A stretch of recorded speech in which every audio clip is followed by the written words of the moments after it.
Apparently, it's not obvious, but the way to fight corruption is not with more corruption.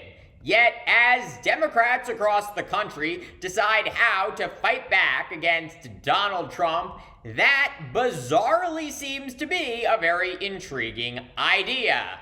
Welcome to the No Spin Zone. Graphs Grievances starts right now.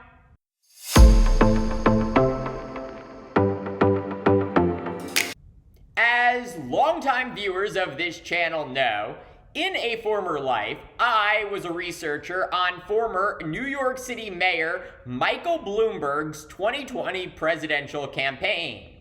Having grown up right outside the city, I was long impressed by Bloomberg's leadership of the largest city in America, 3 terms of results over rhetoric.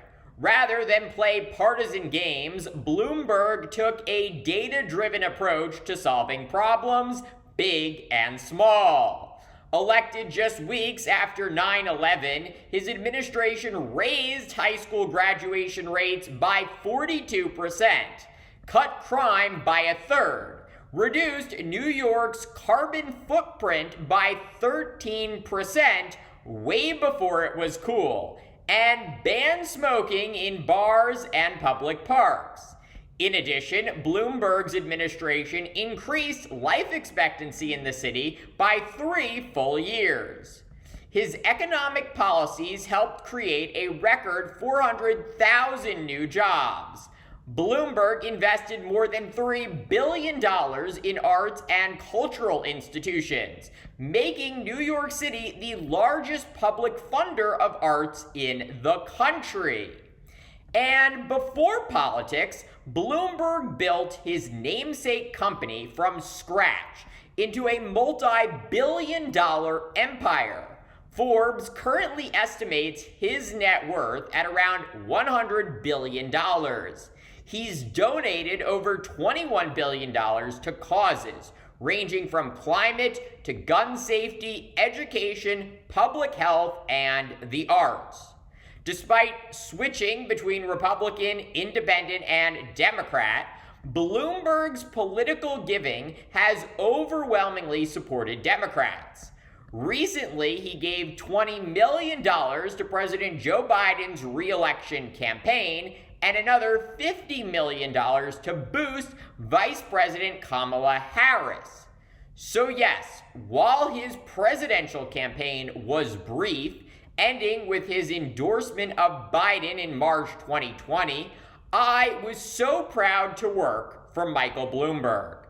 He represents the best of the American dream, a middle-class kid who built something meaningful, then devoted his fortune and time to helping others do the same. In May of last year, President Biden awarded Bloomberg the Presidential Medal of Freedom, the nation's highest civilian honor. And unlike many Democrats, Bloomberg didn't pile on Biden after his shaky debate performance last year. He defended Biden's record, and when Biden stepped aside, Bloomberg didn't rush to endorse Harris or anyone else. Instead, he called on the party to consult voters, especially in battleground states, to figure out who's best positioned to win in November. In short, Bloomberg is a business genius, a philanthropist, and a thoughtful political actor. Which is why I was stunned, genuinely stunned, when he endorsed Andrew Cuomo in the New York City mayor's race yesterday, June 10th. Yes, that Andrew Cuomo, the former governor of New York who resigned in disgrace in 2021 after a scathing state attorney general report concluded that Cuomo sexually harassed nearly a dozen women and, quote, unlawfully retaliated against at least one of the women for making her complaints public.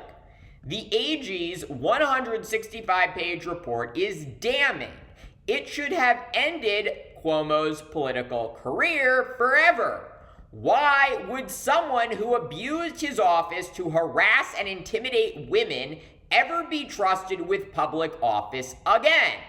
Why would anyone cast a ballot for that man? And yet, here we are. 4 years later, Cuomo is leading in the polls ahead of the June 24th Democratic primary. He's even admitted he hasn't lived in New York City in 36 years, but somehow he wants to run it. This is not a man misunderstood. The accusations are not murky. Cuomo's misconduct has been corroborated by multiple investigations, including one by the Federal Department of Justice. The AG's office interviewed 179 witnesses and reviewed tens of thousands of documents. 11 women came forward. Cuomo initially showed remorse. He even said, quote, "To those I truly offended, I deeply, deeply apologize." But that was then. Today, Cuomo has done a full pivot to Trumpism. He now calls the AG's report a, quote, sham, and is demanding that the state Supreme Court investigate Letitia James, the Attorney General of New York State, who led the inquiry. Let's be clear, this is not just a sex scandal. Cuomo created a toxic workplace and then retaliated against whistleblowers. And it doesn't stop there. Cuomo also accused of misleading Congress about his administration's handling of COVID in nursing homes.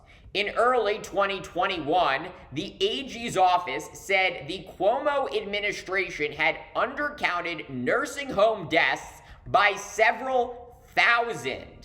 Cuomo later admitted the undercount, but blamed it on fears that the Trump White House would use the data against him politically.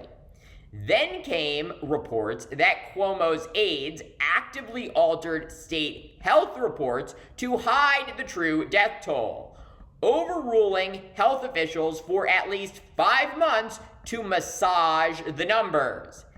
That's not mismanagement. That's a cover-up. And while all of this was happening, Cuomo was cashing in, signing a $5.1 million book deal to write a self-congratulatory memoir about his pandemic leadership, ironically titled American Crisis: Leadership Lessons from the COVID-19 Pandemic. Worse still, he allegedly used taxpayer-funded state employees to help draft and edit the book on state time. New Yorkers literally paid their own government workers to ghostwrite a book that made Cuomo wealthy. The memoir, of course, bombed, but the damage was already done. Cuomo had profited off a global crisis and off a distorted version of the truth. And this is the man Mike Bloomberg just endorsed. I don't admire many politicians. I cover a lot of them. But I did admire Mike Bloomberg, not because he was perfect. No one is. But because he always struck me as someone who used power to solve problems, not to serve his ego. And that's what makes his endorsement so disappointing, because there's a meaningful difference between imperfection and corruption, between a flawed leader who stumbles while trying to do the right thing and a disgraced one who abuses power, lies about it, and then tries to rewrite history for their own redemption arc.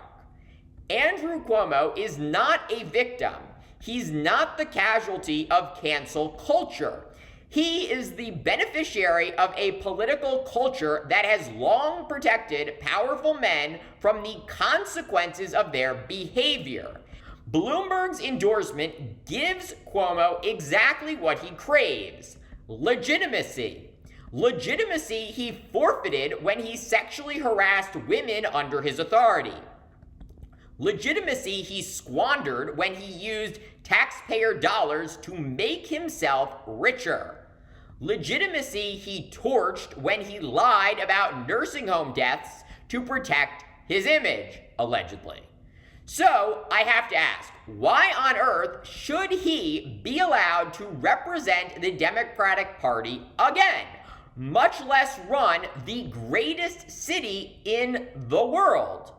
The only answer I can think of is the one that scares me the most, because some Democrats believe the only way to beat Trump is to mimic him. Let's take a step back. Why does Cuomo still have a base? Why do some people say he's the guy to stand up to Trump? Because they see him as Trump's mirror image. A tough guy, a bully, a man who breaks the rules and gets things done. But that's not leadership. That's ego. That's arrogance. The idea that we should defeat Trump by becoming more like Trump is not just morally bankrupt, it's strategically idiotic. Democrats don't win by out-corrupting Republicans. They win by being the adults in the room, by setting a higher standard, by showing voters that we mean it when we say no one is above the law, including our own. The way to fight corruption isn't with more corruption.